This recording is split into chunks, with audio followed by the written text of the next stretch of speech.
بسم اللہ الرحمن الرحیم۔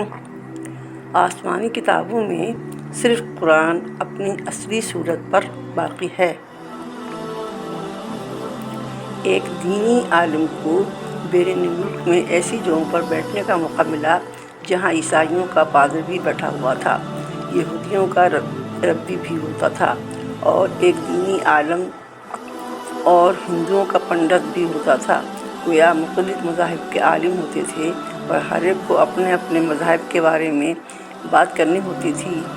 ایک مرتبہ ایک عیسائی نے پوچھا کہ آئندہ جب ہماری محفل ہوگی تو ہمیں اس وقت کیا کرنا چاہیے؟ ان عالم صاحب نے کہا کہ ہر مذہب والے کے پاس جو اللہ کا کلام ہے اس کی تلاوت کرنی چاہیے اور پڑھ کر سمجھانا بھی چاہیے کہ اس کا خلاصہ کیا ہے۔ اس بات پر سب آمادہ ہو گئے۔ چنانچہ جب اگلی دفعہ پہنچے تو انہوں نے سب سے پہلے ان عالم سے کہا کہ آپ ہی ابتدا کریں۔ اس مولانا نے سورۃ فاتحہ پڑھی اور اس کا خلاصہ بھی انہیں سمجھایا، کیونکہ یہ فاتح الکتاب ہے۔ مولانا کے بعد عیسائی کی باری تھی۔ اس نے بائبل پڑھنی شروع کی۔ جب اس نے بائبل پڑھی تو مولانا نے اس سے کہا کہ مجھے ایک بات کی وضاحت مطلوب ہے۔ وہ کہنے لگا کیا وضاحت مطلوب ہے؟ مولانا نے کہا کہ آپ بائبل کس زبان میں پڑھ رہے ہیں؟ کہنے لگا انگریزی زبان میں۔ مولانا نے کہا آپ اللہ کا کلام پڑھیں۔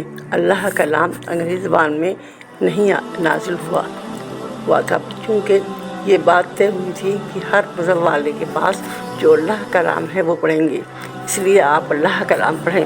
وہ کہنے لگا جی وہ تو ہمارے پاس نہیں ہے، ہمارے پاس تو فقط اس کا انگلش ترجمہ ہے جو کہ ان انسانوں کے الفاظ ہیں۔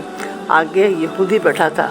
وہ کہنے لگا کہ پھر تو دنیا کے ادیان میں سے صرف دین اسلام والے لوگ ایسے ہیں جن کے پاس اللہ رب العزت کا کلام اصلی شکل میں آج تک موجود ہے۔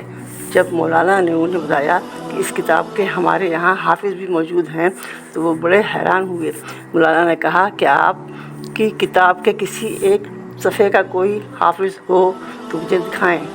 اول تو کتاب ہی محفوظ نہیں اور جو کچھ موجود ہے اس کے ایک صفحے کا بھی کوئی حافظ نہیں۔ یہ شرف اللہ تعالیٰ نے صرف دین اسلام ہی کو دیا ہے۔